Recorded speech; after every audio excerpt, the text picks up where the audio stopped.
तो दोस्तों, जब आप इतना ज्यादा उभरने लगेंगे, अपने आप को इकोनॉमिकली इतना मजबूत कर लेंगे और आप अपनी मैन्युफैक्चरिंग को जब इस लेवल की बढ़ा लेंगे तो दुनिया आपसे हाथ मिलाने के लिए मजबूर हो ही जाएगी। जी हाँ, अभी कुछ ही समय पहले की खबरें हैं जब मैंने भी आपको सूचित किया था कि भारत और रशिया के बीच में फ्री ट्रेड एग्रीमेंट को लेकर बातचीत चल रही है और इसको लेकर कई सारे राउंड की बातचीत भी हुई है।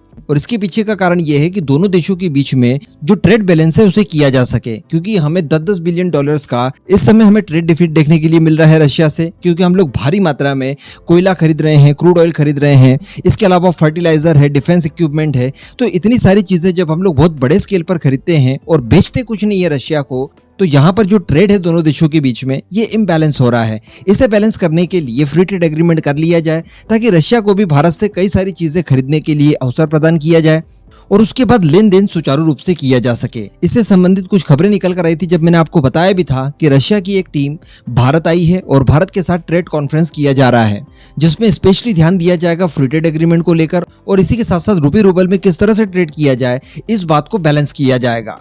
तो दूसरी तरफ हम लोग ये भी देख पा रहे हैं कि भारत यूरोपियन यूनियन के साथ भी ट्रेड को लेकर बहुत ज्यादा कॉन्शियस हो चुका है और पूरे यूरोपियन यूनियन के साथ एक साथ एफटीए किया जा सके, इसके लिए भी कई राउंड की बातचीत हो चुकी है। जब लास्ट खबर मुझे मिली थी तब 9th राउंड की बातचीत भारत और यूरोपियन यूनियन के बीच में हो चुकी थी। क्योंकि भारत अपनी कई सारी कंडीशंस बीच में रख रहा है और कई सारे नेगोशिएशन चाहता है अदर क्षेत्रों में, इस वजह से जो बातचीत है ये थोड़ी सी लंबी जरूर चल रही है, लेकिन आज नहीं तो कल हम सभी जानते हैं एफटीए हो ही जाएगा।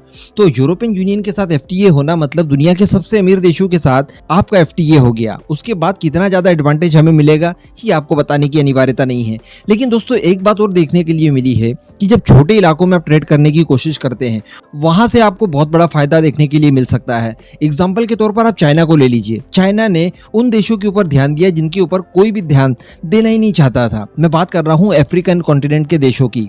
चाइना ने अफ्रीका में अपना बिजनेस बहुत बढ़ाया, हालांकि अब भारत भी बढ़ा रहा है और चाइना को गेट आउट लगभग करवा दिया है, लेकिन चाइना ने बहुत भारी भरकम पैमाने पर वहां से एडवांटेज लिया। अपने 2 व्हीलर्स बेचे, 4 व्हीलर्स बेचे, बाकी दैनिक जीवन की चीजें बेची, इसी के साथ साथ अपने हथियार बेचे और बहुत सारा पैसा कमाया। तो अब भारत भी सेम उसी तरह की चीजें कर रहा है। अब यूरोपियन यूनियन की बात की जाए तो ये अमीर देशों की अगर सूची कही जाएगी तो एक और इस तरह का संगठन है जिसे इतना ज्यादा अमीर तो नहीं कहा जा सकता, लेकिन फिर भी यहाँ पर ट्रेड के बहुत सारे अवसर भारत को मिल सकते हैं। मैं बात कर रहा हूँ यूरेशियन इकोनॉमिक यूनियन की। ये दरअसल यूरोपियन यूनियन की एक सस्ती सी कॉपी है, जिसे नेटो को टक्कर देने के लिए रशिया ने सीएसटीओ का गठन किया और उसमें अपने इन्फ्लुएंस वाले देशों को जोड़ा। ठीक इसी तरह से यूरेशियन इकोनॉमिक यूनियन बनाया गया यूरोपियन यूनियन की तर्ज पर, जिसमें कुल 5 देश आते हैं। सबसे बड़ा करता धरता इसमें रशिया है। रशिया के बाद इसमें आता है अर्मेनिया, अर्मेनिया के बाद बेलारूस, इसके अलावा कजाकिस्तान और किर्गिस्तान। ये कुल 5 देश आते हैं यूरेशियन इकोनॉमिक यूनियन में। तो यहाँ पर भी काफी सिस्टम वैसे ही हैं जैसे कि यूरोपियन यूनियन में है। तो अब बताया जा रहा है कि रशिया के साथ नहीं बल्कि इस पूरे संगठन के साथ भारत एफटीए करने जा रहा है। रिसेंटली इनकी एक मीटिंग हुई है यूरेशियन इकोनॉमिक यूनियन की और इसमें इस बात को प्रमुखता से उठाया गया है कि भारत के साथ एफटीए कर लिया जाए, जिससे कि दोनों पक्षों के बीच में जो व्यापार है वो बहुत ज्यादा सुगम हो जाए।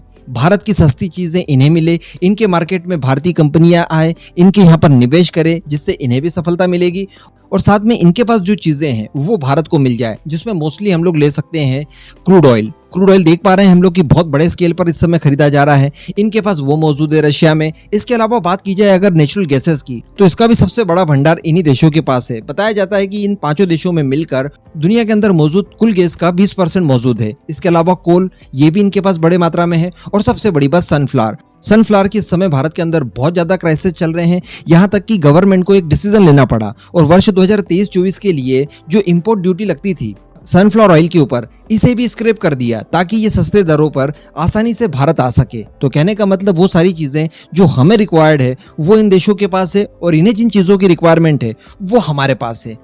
तो यहाँ पर एक दूसरे का सहयोग काफी ज्यादा आदर्श माना जाएगा। इसी वजह से एफटीए को लेकर इन दोनों पक्षों के बीच में बातचीत चल रही है। वैसे मैं आपको बता दूं कि यहाँ पहले एक क्षेत्र राज चला चुका है चाइना। वैसे तो चाइना पूरी दुनिया में इस मामले में काफी ज्यादा आगे रहा है, लेकिन चाइना इस यूनियन से पहले ही एफटीए कर चुका है।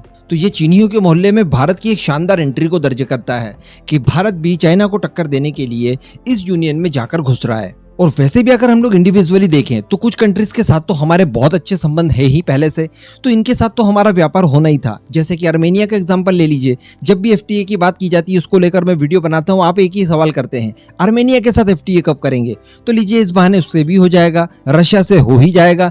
इसके अलावा भी कुछ देश है जिनके साथ हमारे अच्छे संबंध है, जैसे कजाकिस्तान वगैरह, तो इस बहाने इन सभी के साथ हमारा अच्छा व्यापार हो सकता है। बात की जाए दूसरे एडवांटेज की, तो दूसरा एडवांटेज ये है कि हमें एक ट्रेड कॉरिडोर ऑलरेडी मिल चुका है, जिसे कहा जाता है international north south transport corridor.